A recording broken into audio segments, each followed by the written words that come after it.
কবিতা পাঠের সময় এখন। পত্রিকা থেকে কবিতা পাঠ এই পর্বে আজ আমরা প্রথম যে কবিতাটি পড়ব তার কবির নাম গোলাম রসুল। মহামতি জল। মহামতি জল। এই ছইগুলো দেখে মনে হয় কেউ এখানে আগুনের সাথে লড়াই করে গেছে এবং সেই থেকে আকাশে একটি ডলফিন পুড়ছে, যাকে আমরা চাঁদ বলি। মহামতি জল, আগুন কাঁদছে। এখন রাত্রের শোভাযাত্রা, সামনে মৃতদেহগুলি, রাস্তার গলির, এমনকি কিছু তারারাও মরে রয়েছে। গোরস্থানকে খালি করা হচ্ছে পৃথিবীকে সুন্দর করার জন্য, এবং উৎসব পাপ তার নিজের রক্ত মাখছে নিজের গায়ে। অনেক দিন বৃষ্টি হয়নি। আমি নরকের আবহাওয়ার খোঁজ নিচ্ছিলাম। বৈদ্যুতিক মোড়, গ্রহাণু কনুই, আকাশে তখন লক্ষ লক্ষ ক্যাকটাসে ছেয়ে গেছে। আমি দেখছিলাম চতুর্ভুজে ছায়ের মধ্যে লড়াইগুলো আঁকা হয়ে গেছে। নিশ্চয়ই ছাপার ভুল আছে। কিছু কিছু জায়গায় এরকম ছাপার ভুল সম্ভবত আছে, যার জন্য আমার পাঠের মধ্যেও কোনো জায়গায় কিছু অসঙ্গতি এসে যায়, যে অসঙ্গতির জন্য আমি দায়ী নই। অধিকাংশ অসঙ্গতির জন্য আমি দায়ী। অধিকাংশ অসঙ্গতির জন্য আমিই দায়ী, কিন্তু দু একটি অসঙ্গতির জন্য আমি দায়ী নই। যেমন এই আগে ভিডিওতে শক্তি চট্টোপাধ্যায়ের কবিতা পড়ছিলাম, দেজের প্রকাশনা, সেখানেও দেখলাম ছাপার মুদ্রণ রয়েছে। এমনি আমার চোখের ভ্রান্তি, তারপরে ছাপার ভ্রান্তি, তারপরে আরো কত রকমের ভ্রান্তি, ষড়যন্ত্রের শেষ নাই। গোলাম রসুলের পরবর্তী কবিতাটির নাম আগামীকালের জন্য এক আয়না। যখন মহাবিশ্বের দিকে গাড়িগুলো ধাবিত হচ্ছিল, তুমি আমাকে যতবার চাঁদকে দেখাচ্ছিলে আমি দেখছিলাম নরক। যেন এক প্রজাপতি আগুনে জ্বলছে, তার মুখে ছিল না কোনো গাছ কিংবা হাওয়ার টুকরো। আগামীকালের জন্য এক আয়না, যেখানে শিশুরা রূপান্তরিত হচ্ছে আর রঙগুলো ফুঁসে উঠছে। তারপর যাত্রাগুলোকে আমরা খোদাই করি এবং আকাশের যে কোন স্বর্গের জন্য নির্ধারিত সেই দিকে ছুটছিলাম। গাড়িগুলোর অবতরণ করছিল যেন পতনের পর পতন। গাড়িগুলোর অবতরণ করছিল যেন পতনের পর পতন। মহাশূন্যের চড়ুইরা।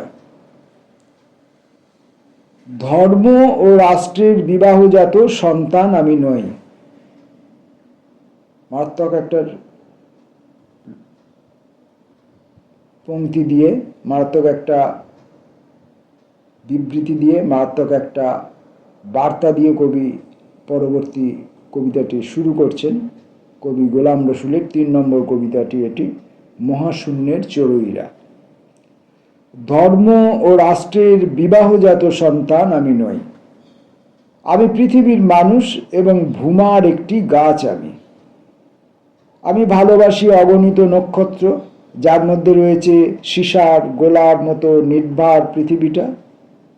একটি বস্তির ওপরের চাঁদের আলো থেকে সুতো নিয়ে আমি সেলাই করেছি আমার জামার বোতাম।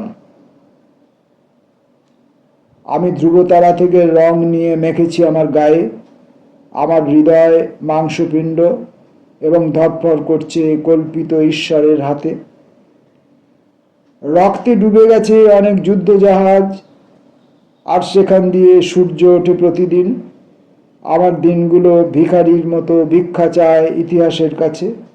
যেন এক রেশনের দোকানে মৃত্যুর বিলি হয় অসংখ্য জনতার মধ্যে।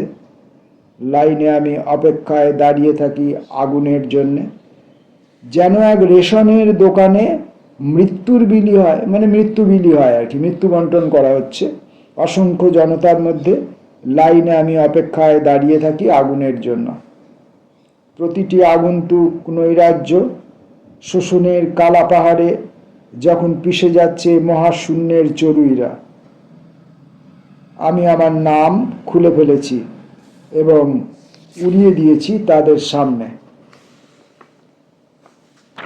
পড়লাম গোলাম রসুলের 3টি কবিতা।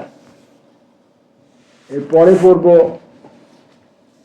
গৌরীশঙ্কর সিংহের 2টি কবিতা। এক কমল নয়ন। আজও রাস্তাটির নাম কদমবন, শিরোনামে শিশিরতলা, পাতায় নাম লিখে ভাসিয়ে রেখেছ। রেখাগুলি নাববে গঙ্গার ঘাটে স্নানে। প্রতিটি খাঁজে লুকোনো ঢেউ বাঁক, নৌকোর পিছল গায়ে আঙুল ডুবিয়ে গভীরে তলিয়ে যায় পানকৌড়ির শরীর। চাঁদের দেহে জ্যোৎস্নার স্নান মুছি নাভি কমলের। জন্মজ আখ্যান বলে অনেককাল আগে এখানে একটি ঐশ্বরিক গোলাপি পদ্মপুকুর ছিল। জন্মজ আখ্যান বলে অনেককাল আগে এখানে একটি ঐশ্বরিক গোলাপি পদ্মপুকুর ছিল। গৌরীশঙ্কর সিংহের 2 নম্বর কবিতা আগুন পাথর।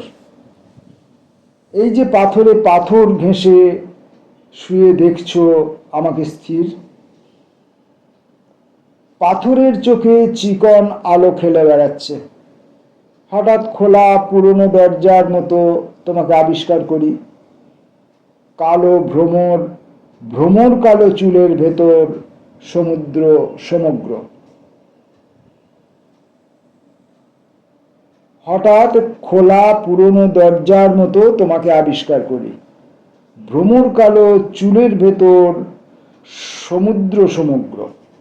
চৈতি রোদ পেরিয়ে কুড়িয়ে এনেছি কানের বৈশাখী দুল। এখনো ফাগুনের কনসার্ট সরেনি দক্ষিণা জানলার জলচৌকি থেকে। এখনো ফাগুনের কনসার্ট সরেনি দক্ষিণা জানলার জলচৌকি থেকে। সদরঘাটে ডোবেনি মোহিত সূর্যচুম্বন, বিকেলের আধশোয়া ল্যান্ডস্কেপ। এই যে পাথরের গায়ে জলটোপ মাখাতে গিয়ে আমাকে ভাবছো তুমি, আর গলে যাচ্ছে সম্ভাবনার বসন্ত রাত। একটি তারা খসলে কুড়িয়ে নিচ্ছ আগুন পাথর। একদিন যে ধ্রুব তারা সাক্ষী গাচ্ছিল তোমার। অনিবার্যভাবে আমরা পরবর্তী পরপর কবিতা পড়ে যাচ্ছি, তো অনিবার্যভাবে যে পরবর্তী যে কবিতা 2টি এসে গেছে সেই কবিতা 2টি এই হতভাগ্য এই পাঠকের। প্রথম কবিতার নাম নিরুপমা। আমাকে দেখলেই পংক্তি দূরে চলে যায়।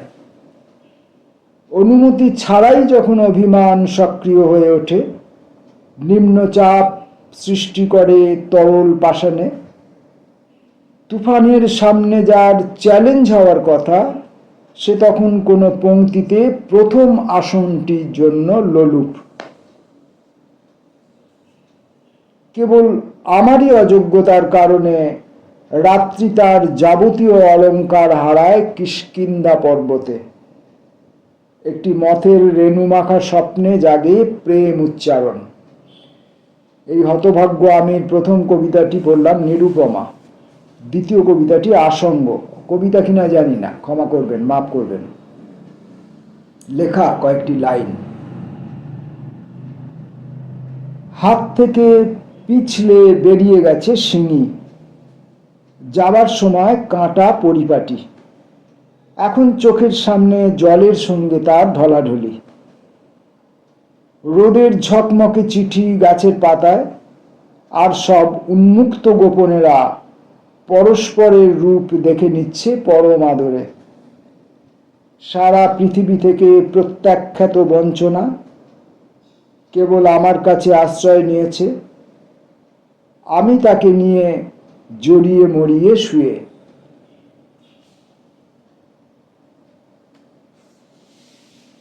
আজকের এই কবিতা পাঠ শেষ করব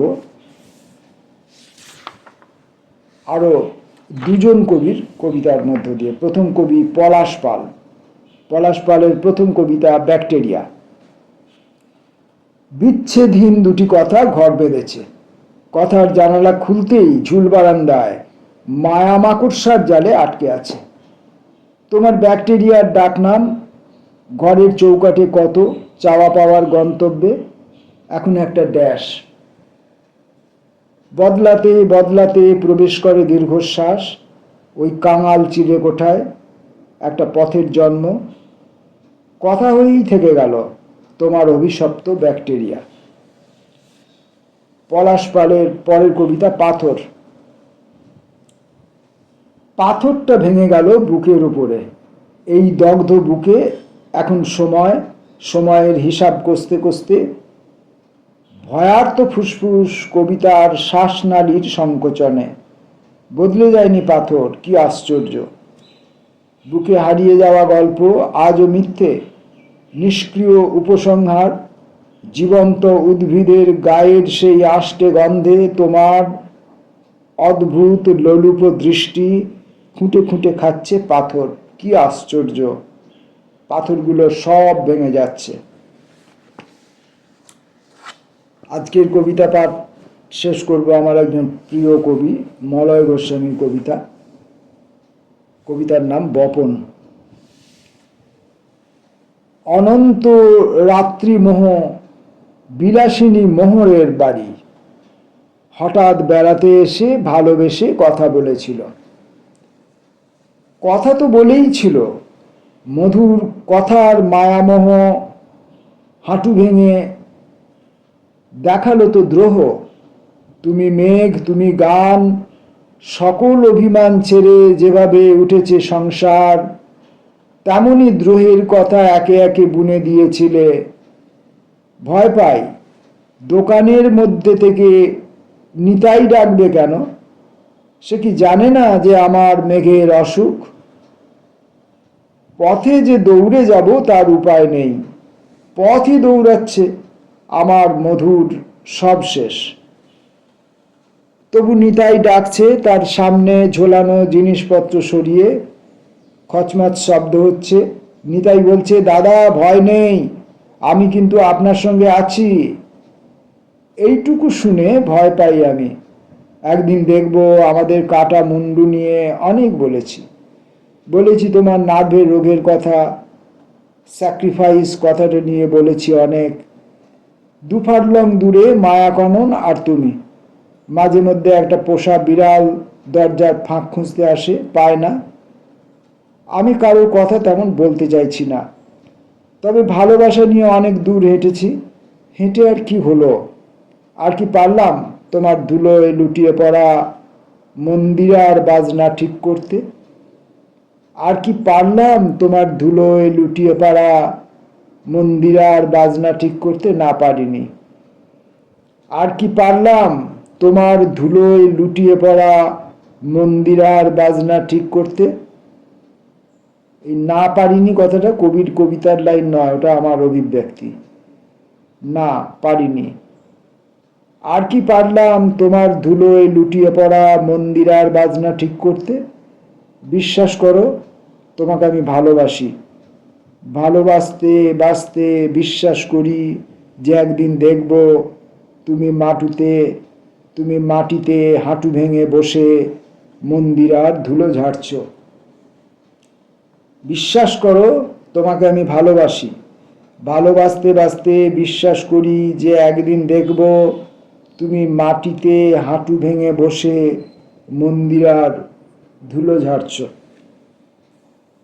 ধুলো ঝেড়ে মন্দিরা তুলে নিয়ে মন্দিরা বাজাতে হবে। সজাবন সাহিত্য ভাবনা থেকে আজকে পত্রিকা থেকে কবিতা পাঠ পর্বের এই কয়েকটি কবিতা পড়লাম। ফিরে আসবো অন্য দিন অন্য কোনো ভিডিওয়ে অন্য কোনো কবিদের কবিতা নিয়ে। নমস্কার।